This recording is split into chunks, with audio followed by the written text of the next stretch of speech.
اللہ کے وہ جلیل القدر رسول ہیں کہ قرآن پاک میں 43 ٹائم 45 بار آپ کا ذکر آیا.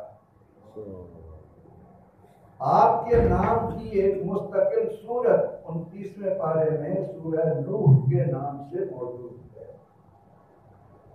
علماء کہتے ہیں کہ آپ پہلے وہ رسول ہیں جنہیں باقاعدہ شریعت عطا کی گئی، جنہیں اس بات کا پابند بنایا گیا کہ وہ اپنی امت کو دعوت و ارشاد کریں، انہیں تبلیغ کریں، انہیں حق کی طرف بلاتے رہیں. اب سیدنا حضرت نوح علیہ السلام جس قوم میں مبعوث ہوئے، وہ قوم فارغ البالی کی بنا پر، خوشحالی کی وجہ سے، دنیاوی لذتوں کی دلدادہ ہو چکی، خواہشات نفس دنیا کی طلب میں لگے ہوئے تھے. رات دن یہی خواہش تھی کہ کس طرح زیادہ سے زیادہ لذات سمیٹی جائیں. اللہ کے نبی علیہ السلام نے انہیں سمجھانا شروع کیا اور فرمایا وَاعْبُدُوا اللَّهَ وَلَا تُشْرِكُوا بِهِ شَيْئًا. یہ جو تم نے بت بنا لیے ہیں، ان کی عبادت کرتے ہو، بہت سے غفلت اختیار کر رکھی ہے، یہ انداز کرو. حضرت نوح علیہ السلام نے اپنی قوم کو سمجھانا شروع کیا اور کتنا عرصہ ان پر محنت کی، کتنا وقت انہوں نے سمجھانے میں لگایا. 950 سال. الف سنۃ الا 50 عاما. بڑی لمبی عمریں ہوتی ہیں.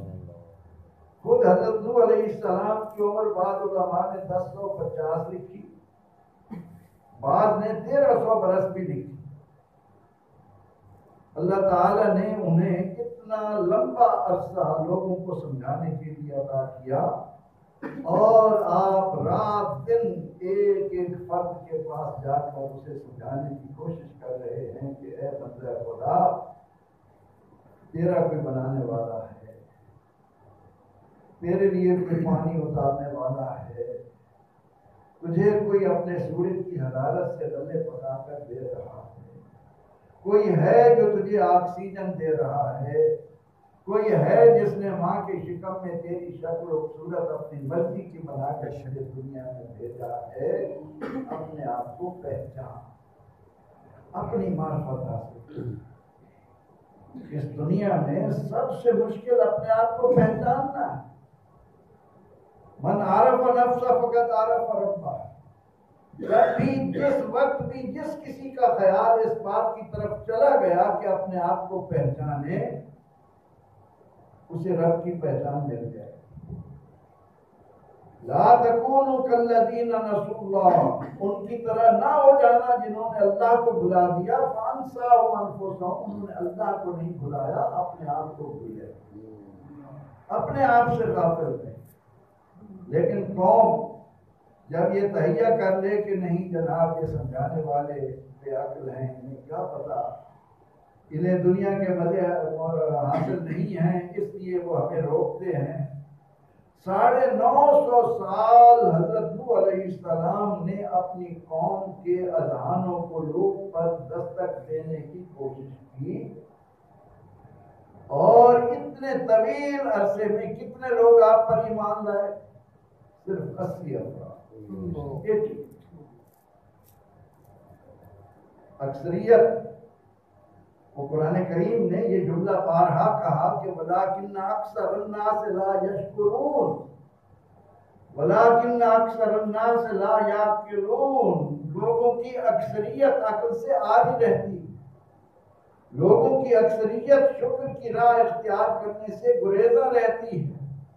ہوا و حوث کے دل دادا بن کر رات دن اسی فکر میں رہتے ہیں، یہ کریں گے یہ ہو جائے گا، اتنا مال بنا لیں گے پھر یہ ہو جائے گا، اتنا وسائل پا لیں گے پھر ہمیں یہ لذتیں حاصل ہو جائیں گی. انہی میں گم ہوتے ہوتے ہوتے آخر وہ وقت آتا ہے کہ انسان مٹی کے نیچے جا پڑتا ہے. حضرت نوح علیہ السلام جب انہیں سمجھاتے تو قوم کیا کہتی؟ قوم کہتی کہ اے نوح، ہمارا خیال یہ ہے کہ آپ فی ضلال مبین کھلی گمراہی میں ہیں. انا لنراک فی ضلالہ، ہم آپ کو بھٹکا ہوا پاتے ہیں. آپ نے جواب دیتے یا قوم لیس بی ضلالہ ولکنی رسول من رب العالمین، لوگوں میں تو رب العالمین کا رسول ہوں، میں بھٹکا ہوا نہیں ہوں، میں تمہیں رائے حق دکھانے آیا. آپ انہیں سمجھاتے رہے کہ اس مرنے کے بعد دوبارہ اٹھنا ہے. وہ قوم مذاق کے طور پر کہتی کہ اگر ایسا ہے تو ہمارے بڑوں کو اٹھا کر دکھاؤ جو ہم سے جدا ہو گئے، ہم تمہاری اس بات کو ماننے کے لیے تیار نہیں ہیں. جب حضرت نوح علیہ السلام ہر طرح سے اور ہمیں اس موقع پر یہ بھی یاد رکھنا چاہیے کہ اللہ جل وعلا نے اگر ہمیں تمام امتوں میں سب سے بہتر امت بنایا ہے تو اس میں ذمہ داری بھی ہم پر یہ عائد کی ہے کہ تامرون بالمعروف وتنہون عن المنکر، نیکی کا حکم دیتے رہو، برائی سے روکتے رہو. ایک تو یہ ہے کہ میں اور آپ برائی سے بچے ہوئے ہیں اور کہتے ہیں ہمیں کیا، یہ نہیں کہنا. جس قدر ہو سکے دوسرے کو سمجھانے کی کوشش ہم پر لازم ہے. یہ محنت ہوتی رہنی چاہیے، ورنہ لوگوں کا یہی حال ہوتا ہے جو آج اکثریت کا آپ دیکھ رہے ہیں. آخر کار اللہ کے نبی علیہ السلام نے دیکھا کہ اتنی طویل مدت میں نے ان کو سمجھانے پر صرف کی اور یہ سمجھنے کی بجائے مجھے پر حملہ آور ہو رہے ہیں، مجھے کو بھٹکا ہوا کہہ رہے ہیں. آخر کار اللہ کے نبی علیہ السلام نے یہ دعا مانگ لی کہ رب لا تذر علی الارض من الکافرین دیارا، اے اللہ اب تو ان کافروں کا بھی مار، ان میں سے کوئی بھی نہ چھوڑ.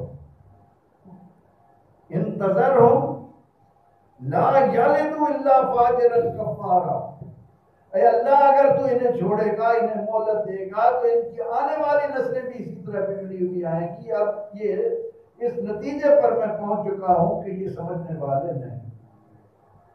اس کے بعد اللہ کریم نے اپنے نبی کی دعا کو قبولیت بخشی، فرمایا کہ اے نوح ایک کشتی تیار، ایک بیڑا تیار. حضرت نوح علیہ السلام اللہ جل وعلا کے الہام کردہ ہدایات کی روشنی میں لکڑیوں کے تختے بناتے رہے، لوہے کی کیلوں سے جوڑتے رہے. بہت بڑا بیڑا آپ نے تیار کیا. لوگ آتے دیکھتے، آپ کا مذاق اڑاتے کہ یہ نجات دے گی. آپ انہیں فرماتے کہ میرے رب نے میرے ساتھ یہ وعدہ کیا ہے کہ وہ آسمان سے بھی پانی برسائے گا اور زمین کو بھی حکم دے گا، وہ بھی پانی کے چشمے ابلے گی. اور اس زمین و آسمان کے درمیان اس کشتی کے اندر موجود افراد اور جانوروں کے علاوہ زمین پر کچھ بھی نہیں بچے. اب نوح علیہ السلام کی اس بات کو سن کر وہ اس کا بھی مذاق اڑاتے ہیں. اور یہاں پر سیرت حلبیہ رحمۃ اللہ علیہ کی مجھے بات یاد آئی. وہ لکھتے ہیں جلد اول میں کہ نوح علیہ السلام نے اللہ تعالیٰ کی دی ہوئی ہدایت کی روشنی میں اس بیڑے پر بڑا موٹا کر کے لکھا محمد. سیرت حلبیہ میں موجود ہے. اسی وجہ سے کہتے ہیں کہ نوح علیہ السلام کا بیڑا دے کر کنارے لگا اور ہمارے محبوب کے نام کے صدقے. اور یہاں پر آپ کے ایمان کو ایک اور لذت دیتا چلوں. آدم علیہ السلام کی کنیت کیا تھی؟ بتایا ہے پہلے بھی کئی بار. آدم علیہ السلام ابو البشر ہیں. آپ کی کنیت کیا ہے؟ ابو محمد. آدم علیہ السلام کی کنیت ابو محمد. حضرت نوح علیہ السلام نے بیڑا تیار کیا اور حکم دیا کہ جب میں کہوں میرے ماننے والے وہ سب آ کر اس کشتی میں سوار ہو۔ لوگ مذاق اڑاتے تھے۔ بعض علماء نے یہ بات بھی لکھی کہ قوم سرکشی میں اس حد تک آگے جا چکی تھی کہ انہوں نے نوح علیہ السلام کی اس کشتی کو غلاظت سے بھر دیا۔ نبی کی بات کا بڑی مشکل سے حقیقت سمجھ آتی ہے، بڑی مشکل ہے۔ آدمی گم رہتا ہے، شیطان اس کو مست بنائے رکھتا ہے کہ نہیں جو میرے جی میں آ رہا ہے، یہ بھٹکے ہوئے لوگ ہیں، انہیں کیا پتا، یہ خواہ ڈراتے ہیں کہ قبر میں جانا ہے، قبر میں سوال ہونا ہے، پھر قبر سے اٹھنا ہے۔ ابھی پچھلے دنوں 2 باتیں میں نے سوشل میڈیا پر دیکھی۔ ایک آدمی مرا، اس کے لیے جب قبر تیار کی گئی اسے اس میں رکھنے لگے تو آگ کے شعلے بھڑک رہے،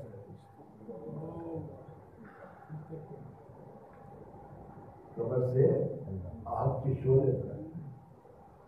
ایک اور میت دکھائی گئی کہ قبر کھلی، پوری میت جو ہے وہ بڑے بڑے بچھو اور سانپوں کے ڈرتے تھے۔ کبھی ہم نے سوچا کہ جب ہمیں جا کر اکیلے اپنی بستی کے اندر ڈال کر آ جائیں گے وہاں کیا چیز ہو، یہاں سے تو سلسلہ ختم۔ کتنے لوگ کل تک ہمارے اندر موجود تھے، آج ان کا نام لینے والا تھے۔ اور تو اور اگر ہم صرف اپنے ہی خاندان میں نظر ڈالیں، میرا باپ، میرا دادا، میرے دادے کا باپ، میرے اس کا دادے کا باپ کا باپ کہاں گئے، اور ہم انہیں کتنا یاد کرتے ہیں۔ ہم میں سے کتنے لوگ ہیں جنہیں یہ احساس ہوتا ہے کہ یار یہ ہمارے رشتے تھے، ہم ان کے لیے دعائیں مغفرت کریں، ان کو اثار ثواب کریں، ان کے لیے اللہ تعالیٰ سے رحمت مانگیں، لیکن بس ایک حیوانوں کی طرح کھانا پینا اور خواہشات میں گم رہنا یہ ہماری ایک عادت سی بن جاتی ہے۔ اللہ ماشاء اللہ جنہیں اللہ توفیق دے، یہ احساس ہی ہے نا کہ ہم 10 منٹ کے لیے بیٹھے، آدھا پونا گھنٹہ ہم نے جا کر بستر پر لیٹنے کی بجائے، یہ اس کا کرم ہے، یہ اس کا ہم پر احسان ہے کہ ہمیں یہ توفیق ملی کہ ہم کچھ وقت غور، اب ہم یہاں کیا کر رہے ہیں، غور و فکر ہو رہا ہے۔ ہر ایک ہم میں سے اپنے گریبان میں جھانکنے کی کوشش کر رہا ہے کہ میں کیا، میری حقیقت کیا۔ یہ میرے رب کا کرم ہے، اس نے چاروں طرف اپنی رحمتوں کے دروازے کھول رکھے ہیں، میں ان سے کس حد تک مستفید ہوتا ہوں۔ اب قوم نے یعنی اس حد تک اللہ کے نبی کی مخالفت کی کہ کشتی بننے پر مذاق اڑاتے رہے، جب بیڑا بن گیا اس کو انہوں نے غلاظت سے بھر دیا۔ اب آگے اللہ کی قدرت دیکھیے، اللہ نے ان نافرمانوں میں ایک بیماری پیدا اور اس بیماری کا علاج یہ طے کیا اس وقت کے ڈاکٹروں نے کہ اس بیماری پر وہ غلاظت لگائی۔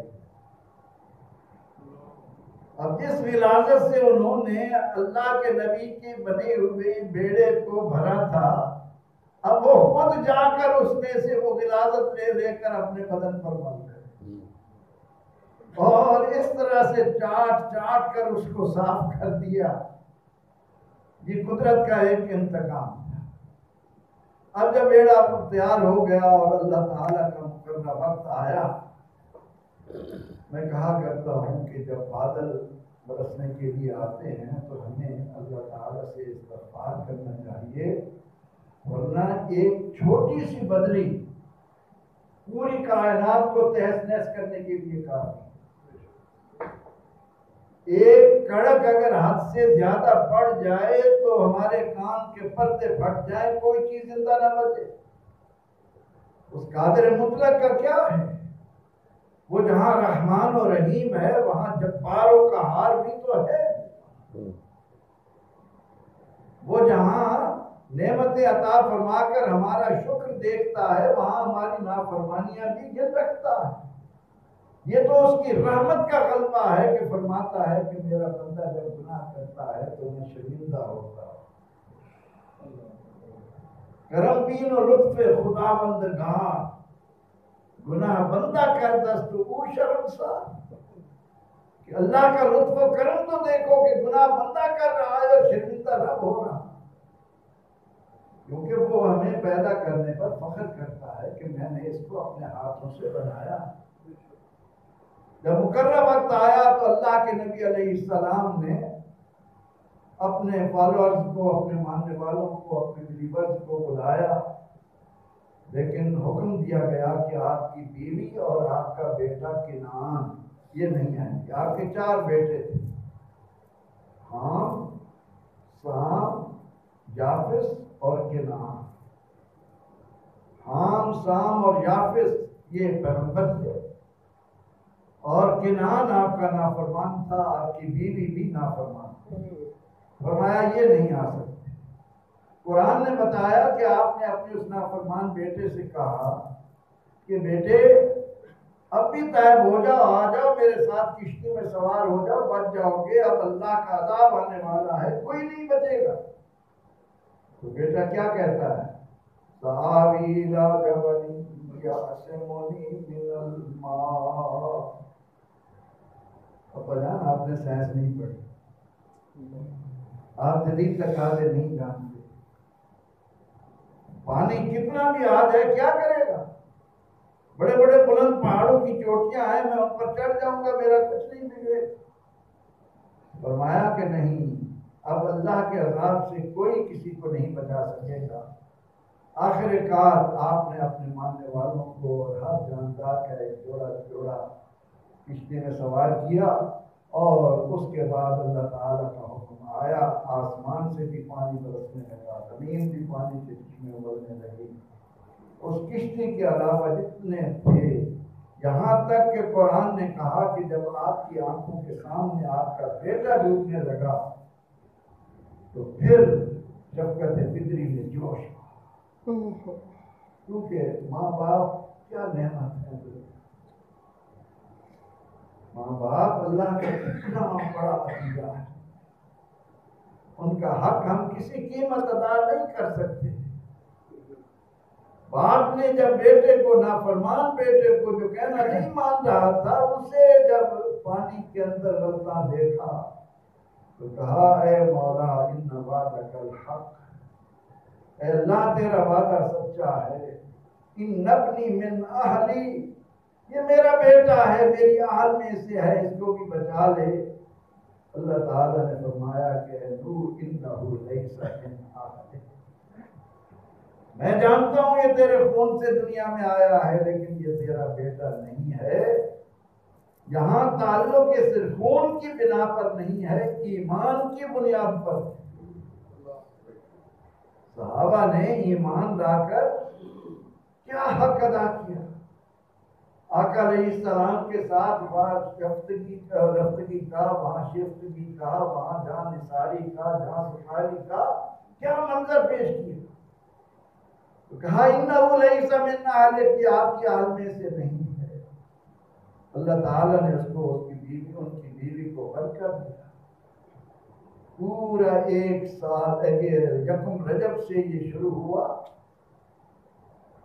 کشتی پانی برسنا شروع ہوا، اور 10 محرم تک، یکم رجب سے 10 محرم تک یہ کشتی اس پانی میں تیرتی رہی، اور اس دوران جتنے کائنات میں نافرمان تھے ان سب کا نام و نشان مٹا دیا گیا۔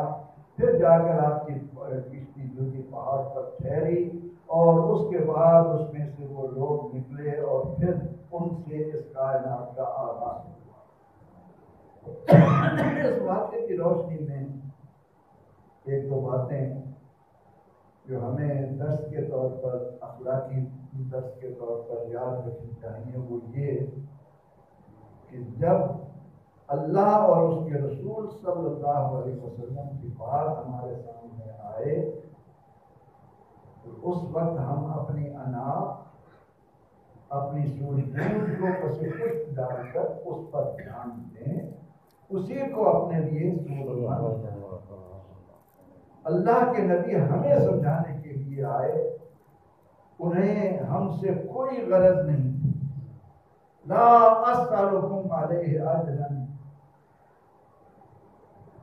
ہم تم سے اس کا کوئی صلہ نہیں چاہتے، ان اجری الا علی اللہ، ہم نے تو جس نے یہ ذمہ داری دی ہے اسی کو راضی کرنے کی دھن ہے، ہمیں اور کوئی غرض نہیں کہ کسی نبی نے بھی قوم سے کوئی غرض نہیں رکھی۔